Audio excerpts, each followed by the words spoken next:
Mesdames et Messieurs les présidents, administrateurs, directeurs généraux, directeurs des institutions, commissions autonomes et structures sous tutelle du ministère de la Poste et des technologies de l'information et de la communication, Mesdames et Messieurs les présidents des conseils d'administration, directeurs généraux et directeurs des entreprises du secteur des télécommunications, médias et technologies, honorables invités, Mesdames et Messieurs, l'ensemble des associés et le personnel de Deloitte Côte d'Ivoire vous remercie tous d'avoir répondu massivement à notre invitation à participer à la 4e édition de l'événement dénommé Africa Deloitte TMT Prediction, qui est dans sa 14e édition mondiale. Je voudrais, au début de mes propos, excuser le ministre Koné Bruno, qui aurait bien voulu être parmi nous et qui, pour des raisons hautement politiques, n'a pu être avec nous puisqu'il reçoit aujourd'hui son homologue de la République du Togo. Il me charge de vous traduire toutes ces excuses. Je pense que M. APT, à qui il a demandé de le représenter, vous le confirmera. Et comme je le disais à M. APT, il s'agit là d'un lot de consolation de haute qualité, puisque pour ceux qui sont dans le secteur, M. APT est l'architecte de la majorité des réformes qui ont été prises dans le secteur des télécommunications ces dernières années. Donc il est bien normal et bien heureux pour nous qu'un connaisseur du secteur et des enjeux du secteur des TMT en Côte d'Ivoire représente le ministre. Je voudrais donc demander à M. APT de traduire à M. le ministre Koné Bruno toute ma reconnaissance de l'appui sans faille qu'il apporte aux activités de notre cabinet. Chers dirigeants des entreprises et institutions du secteur des TMT, notre cabinet continue son action en rééditant cet événement. À voir la qualité et l'importance de votre participation, nous sommes heureux d'avoir initié un tel événement qui est devenu au bout de 4 ans le rendez-vous annuel à ne pas rater des professionnels du secteur des TMT en Côte d'Ivoire. Je vous remercie pour votre constante participation et pour votre soutien à nos activités. Cette année encore, nous vous révélerons les principales tendances de notre grande étude internationale dans le secteur des technologies, médias et des télécommunications, en insistant, comme vous l'avez si bien demandé, sur les tendances d'évolution du marché des TMT en Afrique et spécialement en Côte d'Ivoire. Nous sommes en effet heureux et fiers de vous informer que nous vous dévoilerons tout à l'heure les résultats du sondage que nous avons effectué sur les usages numériques en Côte d'Ivoire auprès de plusieurs échantillons significatifs de professionnels et de consommateurs ivoiriens. Les prévisions mondiales d'évolution du secteur des TMT seront également analysées et déclinées sous l'angle des réalités africaines et ivoiriennes. Nous sommes particulièrement heureux de confirmer que les prévisions que nous avons annoncées dans cette même salle le 10 février 2014 ont été largement réalisées à plus de 70%. Le développement des objets connectés ne s'étant pas réalisé comme espéré du fait des retards accusés dans la sortie de nombreux objets connectés, notamment la Google Glass. Notre pays a également suivi la tendance mondiale d'accroissement des ventes de terminaux, de développement de contenus et d'équipements numériques, notamment avec la sortie de la première tablette ivoirienne qu'est la ZI, et le décollage du paiement mobile et un démarrage donc sur le commerce électronique. Mesdames et messieurs, le monde avance vite, l'Afrique encore plus vite, et nous devons anticiper l'avenir si nous voulons nous maintenir dans le pays de tête et atteindre l'émergence numérique.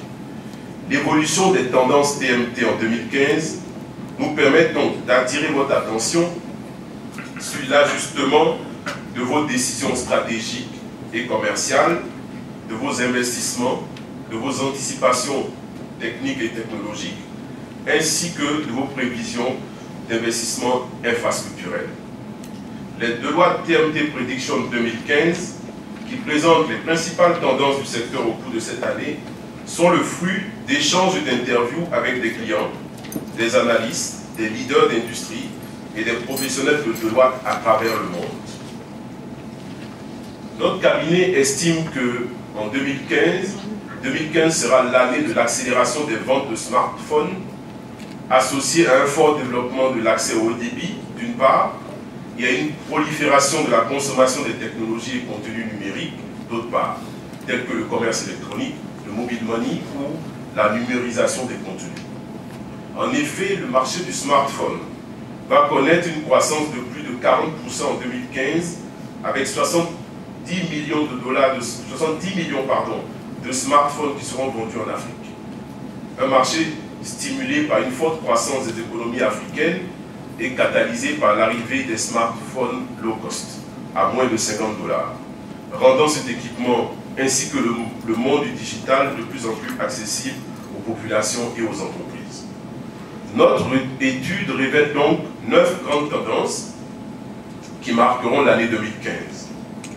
Habib Bamba, comme à son habitude, vous présentera donc beaucoup plus en détail ces 9 tendances tout à l'heure. Donc ces 9 grandes tendances ont été confirmées en Côte d'Ivoire, où on peut ajouter une 10e concernant l'accélération de la modernisation de l'environnement du secteur de la régulation des TMT. En effet, des projets importants liés à la régulation du secteur, à l'amélioration de la compétitivité et à la sécurisation des données personnelles pourront être prises, comme va sûrement nous l'expliquer les différents responsables des organes de régulation présents dans ce panel.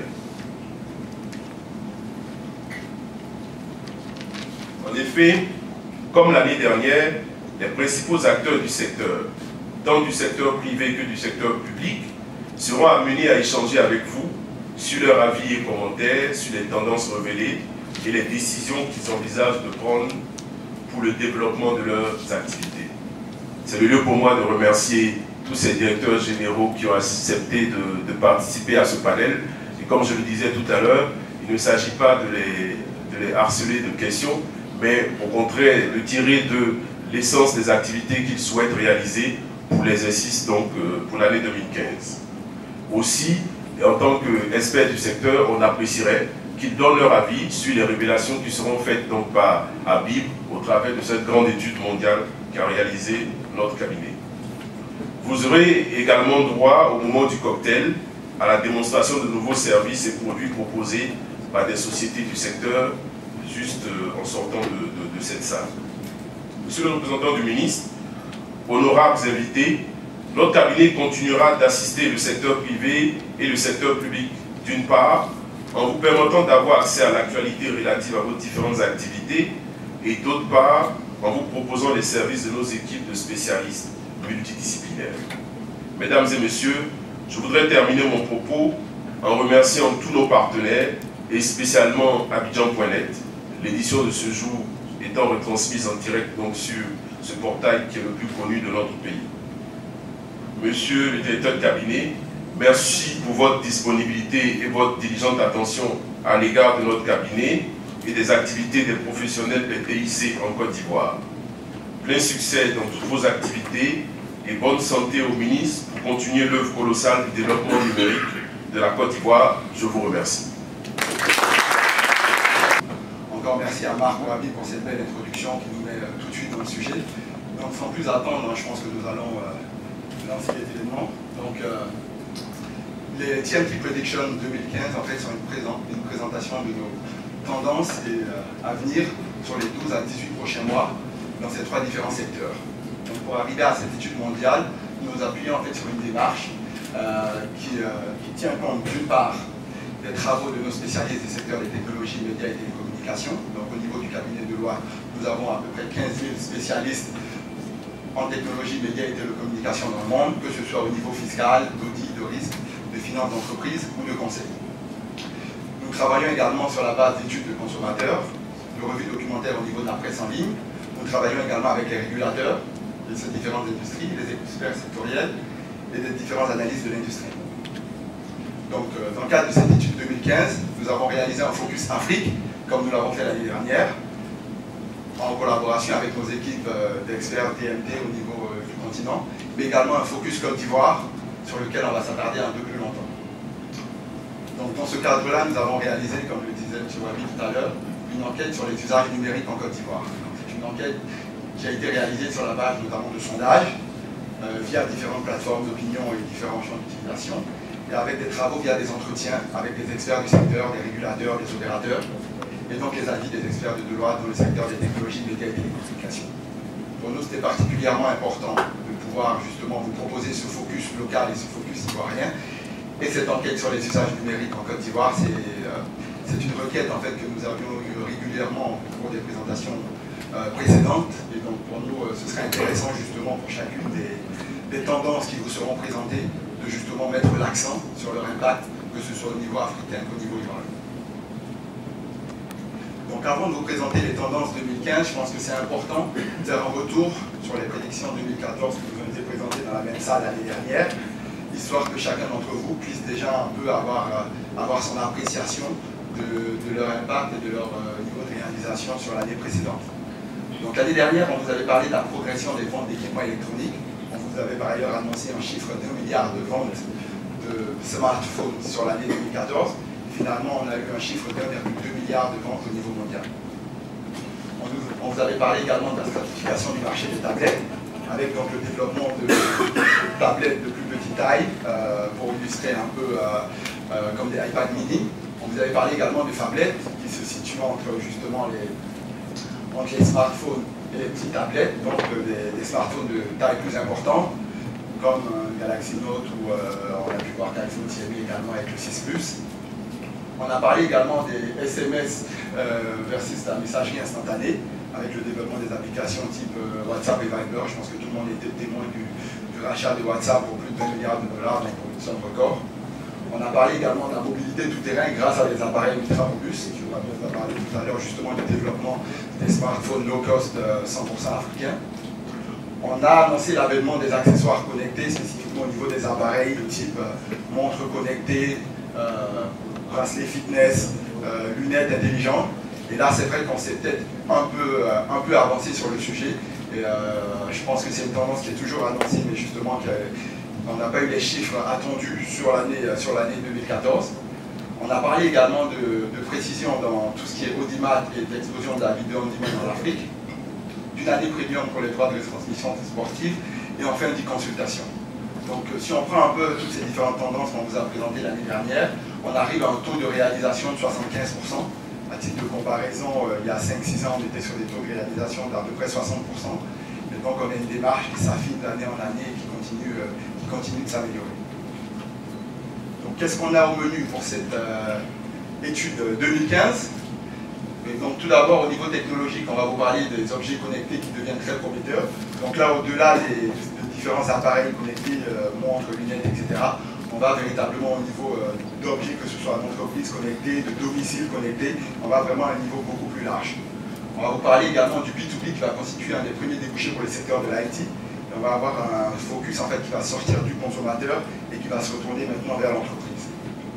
On va vous parler également de l'explosion du click and collect, donc l'opportunité de faire des achats en ligne et plutôt que d'être livré à domicile, d'aller récupérer en fait ces achats, que ce soit en magasin ou que ce soit dans des lieux spécifiques.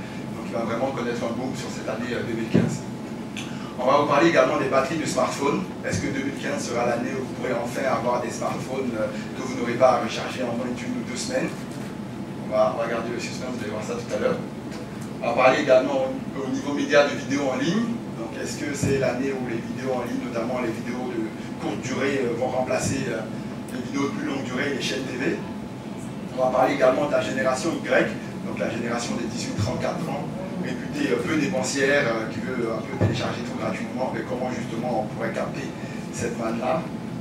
On va parler également au niveau télécom du marché des smartphones, qui est un marché maintenant de renouvellement. Comme je disais tout à l'heure, l'année dernière, on a annoncé 1 milliard de ventes de smartphones. Cette année, on annonce 1 milliard de renouvellement de smartphones pour les personnes qui ont déjà des smartphones.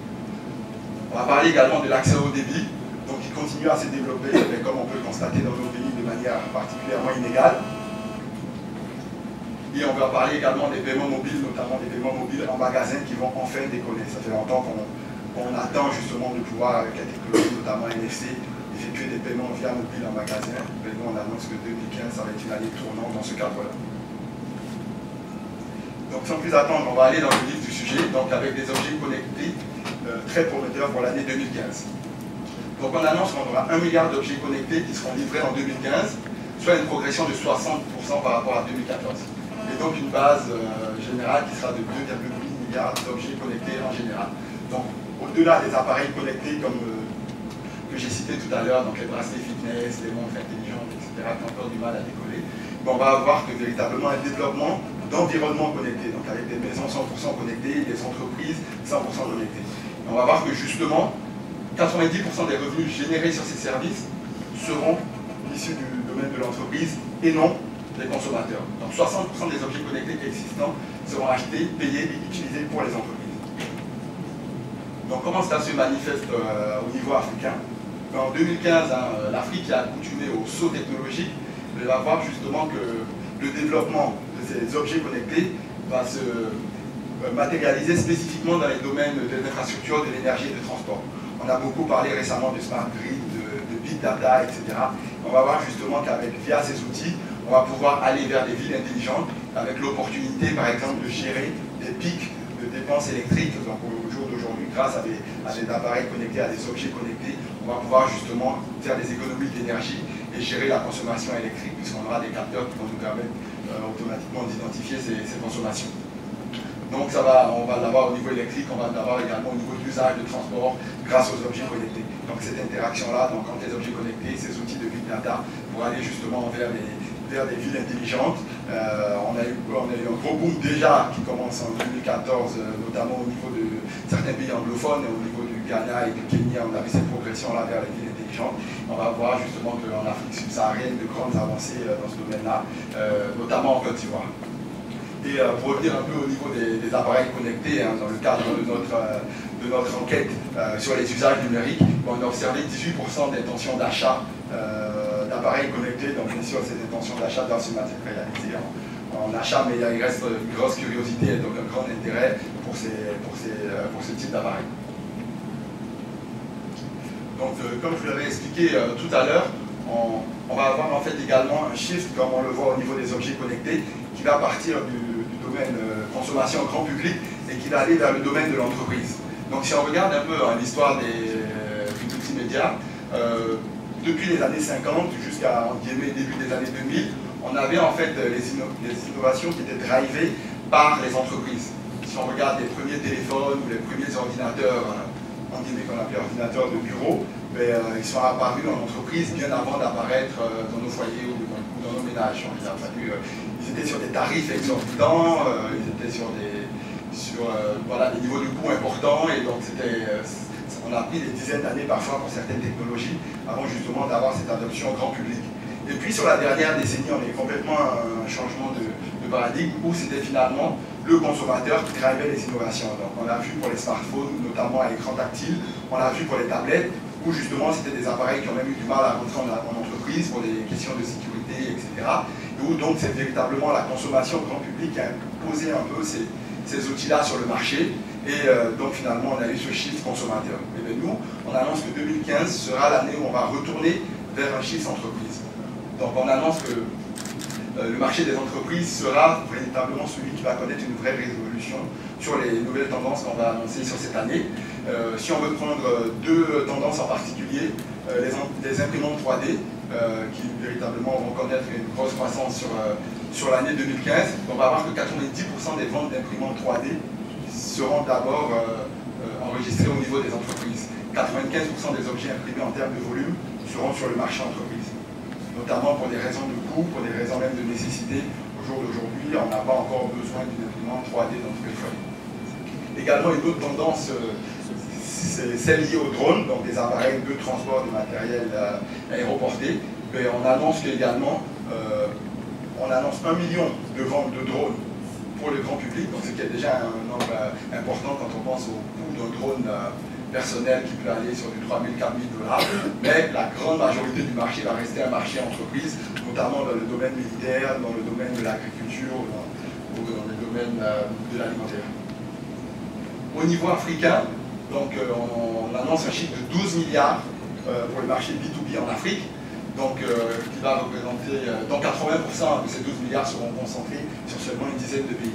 Donc c'est un marché qui est prévu de croître sur plus de 25% en 2015, grâce à une population de plus en plus équipée et connectée.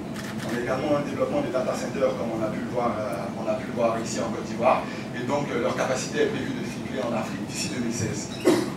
Donc au niveau des usages des imprimantes 3D, donc en Afrique ça va rester limité, même si on a eu l'annonce récemment au Togo de la première imprimante 3D 100% africaine, et on a d'ailleurs une présentation ici à Abidjan la semaine prochaine d'une imprimante 3D qui sera développée sur ce marché, mais on va rester quand même sur un marché qui est très limité. Pareil pour les drones, même si c'est quelque chose qui va être très prometteur au niveau des domaines comme l'agriculture, la sécurité alimentaire, au niveau africain spécifiquement, on va peut-être prendre un peu plus de temps avant d'avoir l'explosion des drones. Donc troisième tendance qu'on commence à observer en Europe et donc qui devrait gagner le reste du monde et notamment l'Afrique, c'est le click and collect. Donc qu'est-ce que le click and collect? C'est simplement la possibilité, lorsqu'on réalise des achats en ligne, donc en termes de e-commerce, de pouvoir, plutôt que d'être livré à domicile et d'avoir des contraintes de devoir attendre la livraison, sans compter toutes les contraintes qu'on a sur nos marchés au niveau de la cartographie et de la possibilité de pouvoir identifier spécifiquement des domiciles, mais la possibilité de pouvoir ou récupérer ces achats en magasin ou alors sur des points spécifiques. Donc sur les 500 000 emplacements de click and collect par exemple qui sont attendus en Europe sur 2015, mais on va avoir près des 2 tiers, donc 323 000 qui seront des box ou des dépôts individuels, 140 000 qui seront des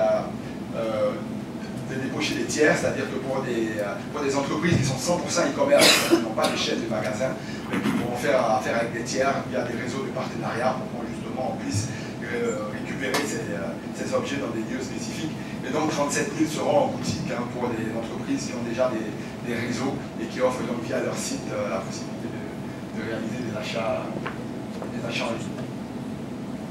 Donc au niveau africain, bien sûr, l'un des freins majeurs au développement de l'e-commerce en Afrique, c'est la difficulté d'acheminement postal des produits aux consommateurs finaux.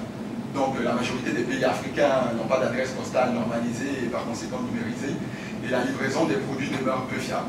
C'est vrai que maintenant, aujourd'hui, on est tous contents de pouvoir utiliser Google Maps, même ici à Abidjan, et de s'orienter. On a vu l'arrivée de grands leaders du e-commerce, dont certains sont dans la salle, mais on reste justement sur des difficultés auxquelles il faut faire face au quotidien. Et donc le concept de click and collect justement peut représenter une opportunité importante d'expansion en termes de e-commerce. On a vu avec l'exemple des acteurs qui sont arrivés l'année dernière, la possibilité par exemple de réaliser des achats cash au comptant lors de la récupération des outils. C'est quelque chose qui a permis à ces sites-là de se développer, parce qu'encore on reste sur des taux de bancarisation qui restent encore en dessous des 12%, sans compter tout le volet carte de crédit, etc. Donc c'est important justement de développer des solutions alternatives. Donc comme je le disais tout à l'heure, au niveau ivoirien, on a vu l'arrivée de géants du e-commerce depuis fin 2013, et donc on a eu véritablement une année tournant dans le domaine du e-commerce. On peut recenser plus de 4 millions d'achats en ligne en 2014 en Côte d'Ivoire, sur une croissance de plus de 1000%, et un marché du e-commerce qu'on peut estimer à 10 milliards de francs CFA pour 2015. Donc c'est véritablement, on voit qu'on rentre là dans ce boom du e-commerce, puisqu'on était quand même très sceptique jusqu'à encore à 2013, mais 2014 nous a montré véritablement le potentiel, malgré le faible taux de connectivité à Internet, qu'on avait un véritable potentiel e-commerce et qui a appelé à se développer. Un autre intérêt également quand on parle de click and collect, c'est la problématique des retours. Donc, nous sommes sur des marchés où tout le monde est inquiet d'acheter en ligne, récupérer quelque chose à domicile et de se dire bon, si je ne suis pas satisfait, quelle démarche je vais prendre pour retourner mon outil, alors que dans une démarche de click and collect où je peux aller en magasin ou dans un lieu spécifique, je me dis que j'ai tout de suite l'opportunité si je ne suis pas satisfait. Donc ça peut être encore un autre facteur qui va encourager la consommation. Donc, quatrième tendance, c'est au niveau technologique notamment, c'est tout ce qui est lié à la batterie. Donc, j'ai une mauvaise nouvelle, 2015 ne sera pas l'année où on va avoir l'explosion de batteries qui vont rester bien plus résistantes et qu'on pourra utiliser beaucoup plus longtemps. On pense qu'on aura seulement 5% d'unités de recharge en plus en termes de batterie sur l'année 2015. Par contre, on va avoir quand même 15% d'amélioration en termes d'efficacité, parce que même si les batteries en elles-mêmes ne vont pas forcément s'améliorer, au niveau des appareils et des terminaux, On va avoir une optimisation, que ce soit au niveau de l'efficacité des composants qui consomment la batterie, que ce soit au niveau des logiciels ou des dimensions moyennes de smartphone. Parce que maintenant, quand on va par exemple vers des phablettes ou vers des outils, je ne sais pas, il y a des interférences. Lorsqu'on va vers des outils, en fait des smartphones notamment, avec des écrans plus larges, on peut mieux répartir l'énergie et on peut avoir des batteries de plus grande taille également. Donc tout ça va faire qu'on aura peut-être 15% de temps en plus, mais ce qu'il faut comprendre, c'est qu'il y a beaucoup de facteurs. Là, ça fait plusieurs années qu'on est sur des batteries au lithium-ion et on n'annonce pas de nouvelles technologies dans le domaine des batteries, simplement parce qu'il y a beaucoup de contraintes en termes de sécurité, en termes de taille, en termes de production, en termes... un exemple, il faut s'assurer qu'une nouvelle batterie pourra avoir une durée de vie d'au moins 3 ans. C'est-à-dire que si je ne suis pas en utilisation, donc ça veut dire qu'on doit tester pendant au moins 3 ans des nouvelles batteries. Aujourd'hui, on n'a pas de batteries révolutionnaires qui sont déjà en annonce, en tout cas connues sur la base de tous les travaux qui sont effectués. Donc non seulement on n'annonce pas de gros mouvements sur 2015, mais même pas sur 2016 ou 2017. Je pense que ça prendrait au moins plus de 3 ans pour avoir des développements majeurs à ce niveau-là. Au niveau ivoirien, on a essayé également d'évaluer l'importance de la performance et de la batterie en particulier dans le choix des smartphones, notamment dans le cadre de notre enquête sur les usages numériques. On a vu que le premier facteur lors justement du choix d'un téléphone, lors du changement d'un téléphone pour un utilisateur ivoirien, c'est la performance, avec la majorité des répondants qui insistaient sur cette problématique de batterie. Donc 73% des usagers ivoiriens jugent que pour eux la performance est un facteur clé, devant les fonctionnalités à 68% et 2 fois plus par exemple que l'écosystème, donc le système d'exploitation ou l'esthétique. Et les émotions restent en dernière position avec 15%, donc la marque, etc. Maintenant, peut-être que tout le monde n'a pas envie d'avouer qu'il fait ses achats de smartphone parce qu'il a envie de céder à la peer pressure. L'idée ici, c'est que ce sont des chiffres en fait, qui sont quand même en ligne également sur ce qu'on a pu voir dans le cadre de nos études internationales. Et donc c'est important de voir justement en termes d'optimisation des outils, comment justement renforcer la performance et la durée de vie de nos différents outils. Donc la 5e tendance au niveau média, donc la vidéo en ligne est prête à remplacer les chaînes TV. Donc pour ceux un peu qui regardent des magazines médias, on annonce depuis peut-être 2-3 ans le développement des vidéos en ligne et la fin de la télévision classique comme on la connaît. Tout le monde a entendu parler des 2 milliards de clics de vidéos de Gangnam Style ou enfin, comparé par exemple à des taux de télévision d'audience qui auront du mal à dépasser les millions d'utilisateurs.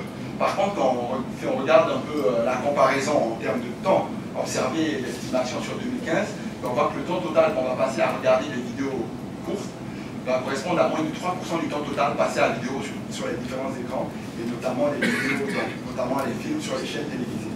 Donc on est sur du moins de 3%. Donc si on veut parler de short-term vidéo, donc des vidéos courtes, on va parler sur des vidéos de moins de 20 minutes, qui auront des revenus donc de 5 milliards, et donc qui vont représenter 10 milliards d'heures de vidéos regardées par mois.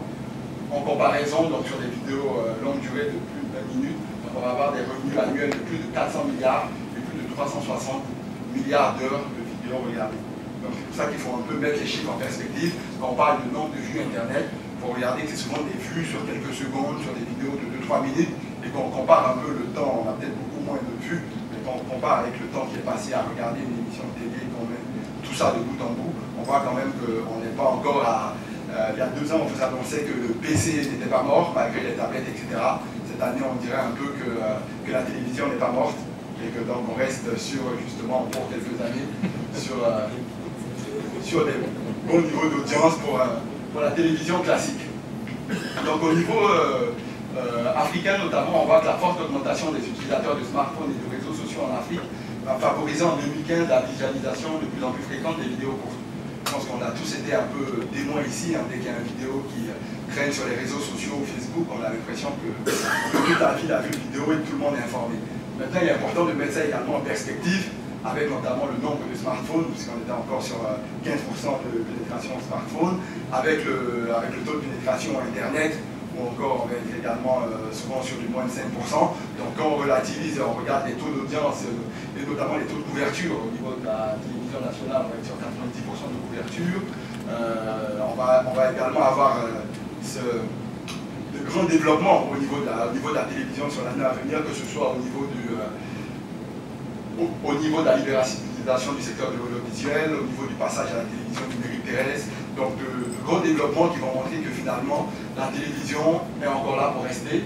Dans le cadre de notre enquête numérique, on a notamment évalué les différents médias pour lesquels les consommateurs ivoiriens étaient prêts à dépenser de l'argent. On leur a demandé est-ce qu'ils sont prêts à dépenser moins de 5 000 pour tel type d'outils, entre 5 000 et 15 000, etc.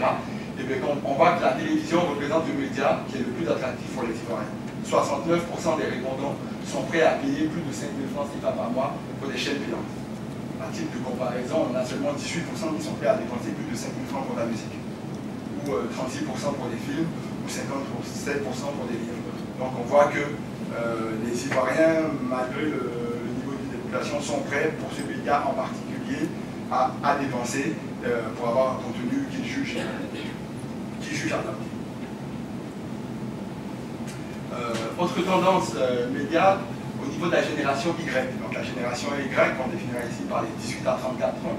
Donc c'est une génération en fait réputée plus dépensière, la génération du numérique qui essaie maintenant de télécharger autant de choses que possible et acquérir les éléments sans forcément dépenser. Mais on va voir que déjà au niveau de l'Amérique du Nord, en moyenne, par consommateur, on va avoir des dépenses qui vont être de l'ordre de 750 $. Donc pas loin de 400 000 francs CFA par utilisateur sur la télévision payante, la musique, les jeux vidéo, etc. Et là encore, on voit que la télévision payante va représenter quasiment la moitié, en tout cas à peu près 40% des dépenses pour ce segment spécifique de la population. Suivi donc des dépenses en termes de musique, de jeux vidéo, etc. Donc comment ça se manifeste au niveau ivoirien sur la base de notre étude? Et on note déjà que, comme on l'a vu au niveau de la population dans un grand nombre, la télévision payante reste le média pour lequel les outils de la génération Y sont le plus prêts à dépenser. On note également pour d'autres secteurs, par exemple au niveau des smartphones, on a plus de la moitié des répondants de la génération Y qui changent de téléphone au plus tous les 2 ans. Notamment tous ceux qui ont des smartphones qui en changent au plus tous les 2 ans. Donc on reste quand même sur un marché particulièrement important.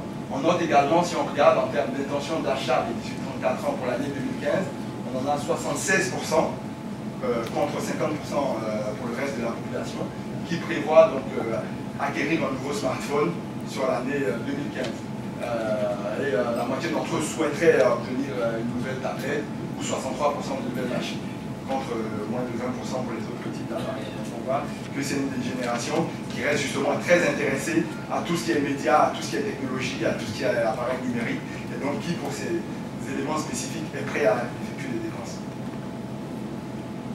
Donc au niveau des tendances télécom, donc on annonce, comme je vous disais, un marché de renouvellement particulièrement important pour les smartphones. L'année dernière, on annonçait un chiffre pour la première fois d'1 milliard de ventes de smartphones au niveau mondial. On a atteint 1,2 milliard.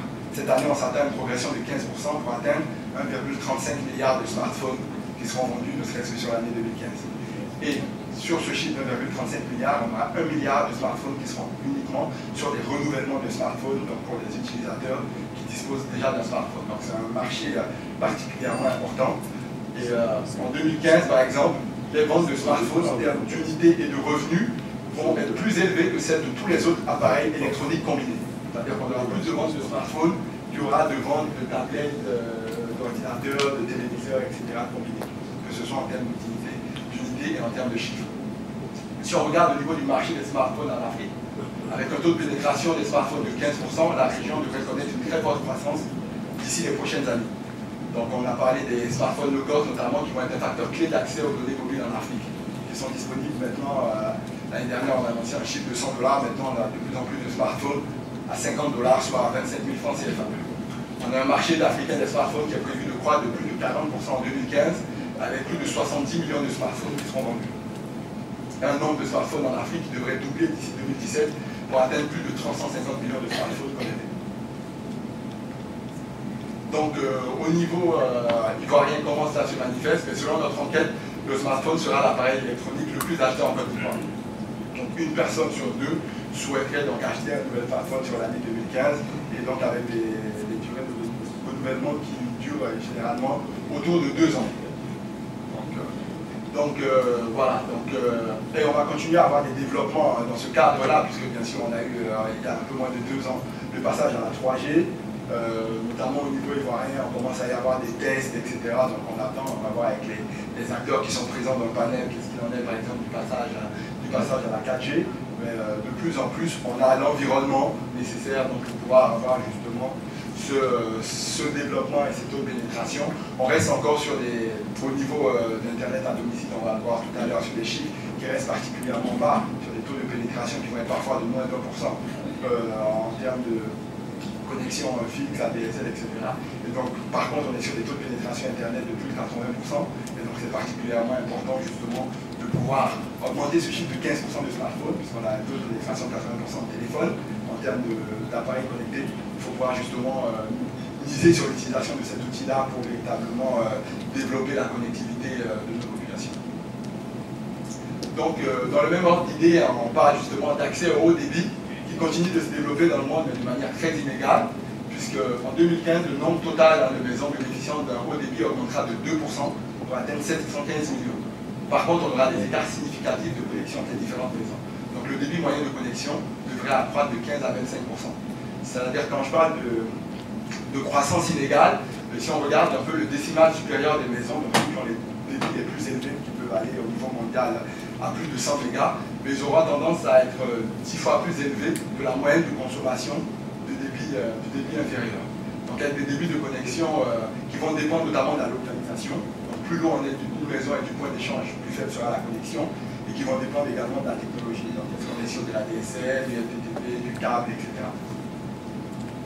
Donc en Afrique, on a des pays du littoral africain qui sont généralement beaucoup mieux servis en termes de débit et de prix que les pays en guillemets centraux, grâce notamment au développement de la connectivité internationale via des câbles sous-marins. Donc en 2015, le développement des backbones nationaux fibre optique, en Afrique centrale notamment, devrait réduire le fossé avec les pays littoraux. Donc si on regarde au niveau ivoirien, donc bien sûr je pense que tout le monde, notamment les acteurs, ont entendu parler des différents projets de câblage ou de backbone au niveau ivoirien.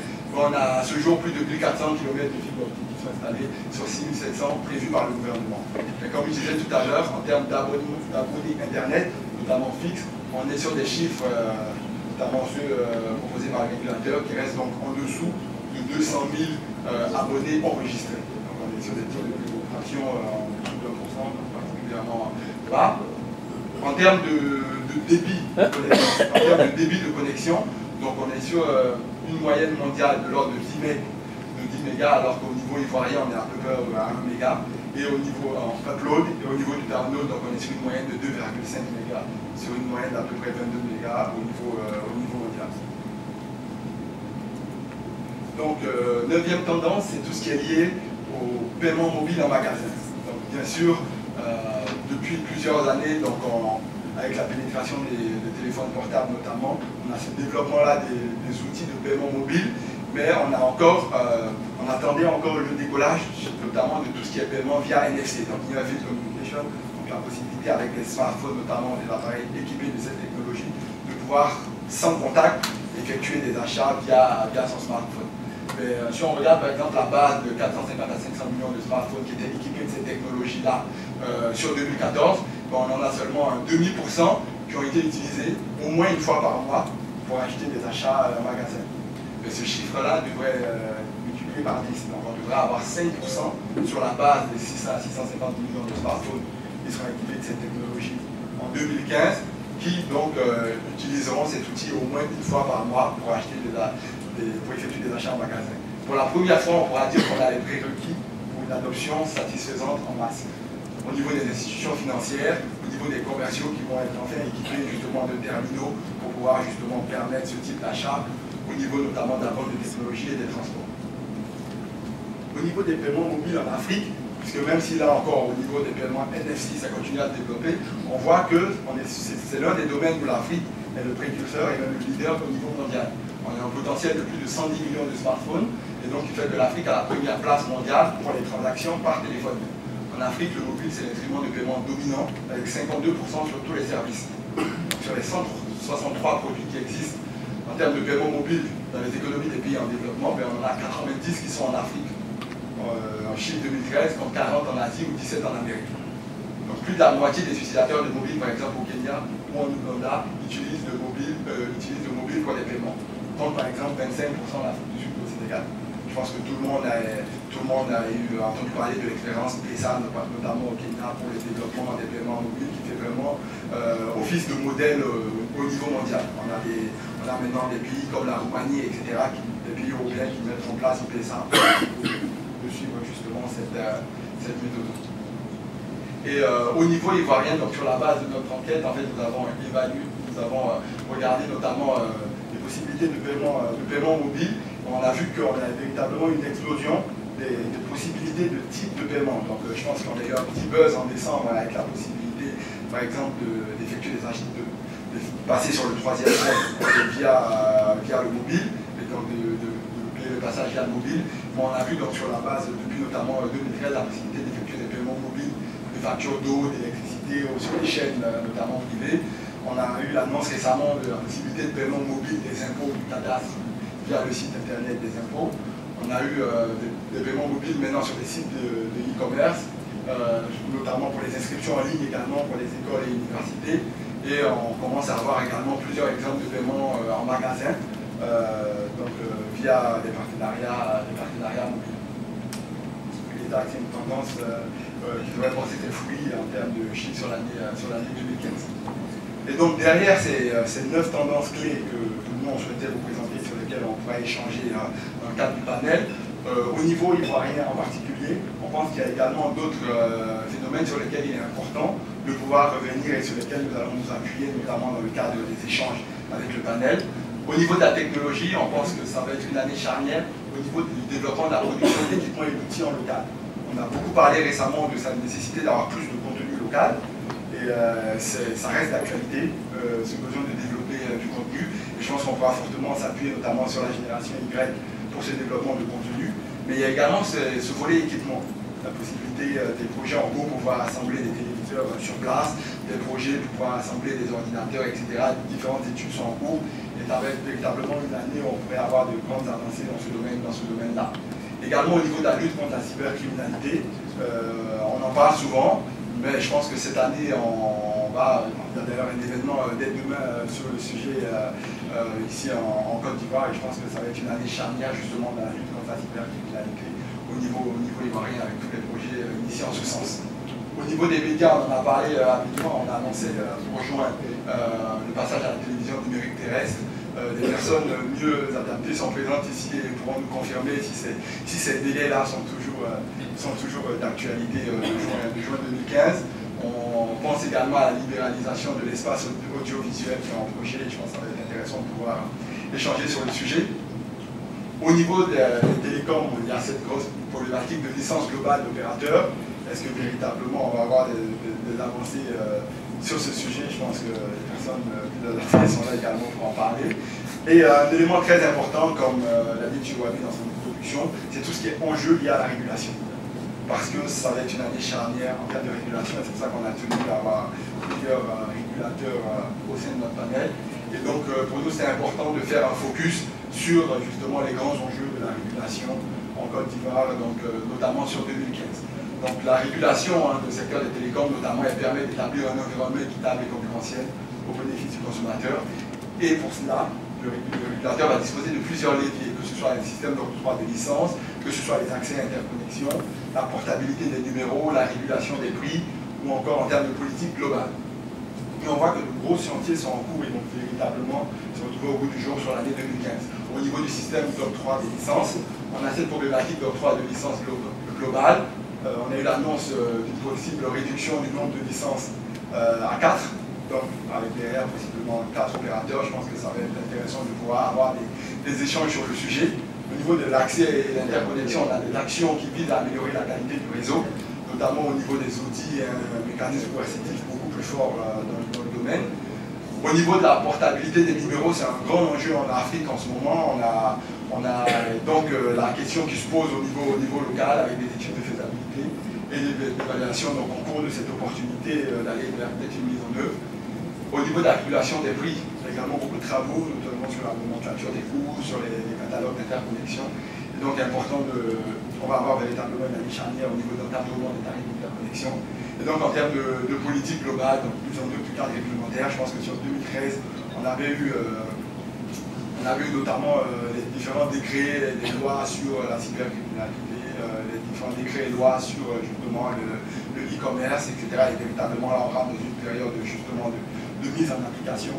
Donc on va être véritablement sur une année charnière et je pense qu'au niveau des échanges, ça va être également important de pouvoir s'attarder là-dessus.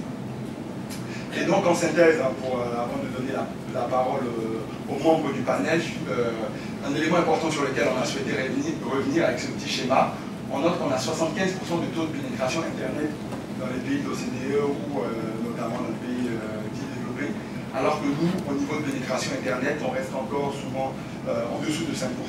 Pareil sur les taux de bancarisation, alors que nous sommes sur des niveaux de pénétration de 80% au niveau du mobile. Et pour nous, c'est important justement de pouvoir mettre à profit cette pénétration du mobile-là pour pouvoir justement favoriser le développement du numérique en Afrique et en Côte d'Ivoire en particulier. Avec le développement de solutions adaptées en termes de paiement mobile, en termes de contenu, en termes de services à valeur ajoutée. Pour nous, ça peut être un facteur qui va nous permettre justement d'accélérer et de rapidement réduire l'éventuelle fracture numérique. C'est vrai qu'il faut travailler sur les débits, qu'il faut travailler sur la connectivité, mais on a déjà ce potentiel-là qui existe. Et donc, je pense que c'est un outil important qu'il faut pouvoir mettre à profit et valoriser. Je vous remercie.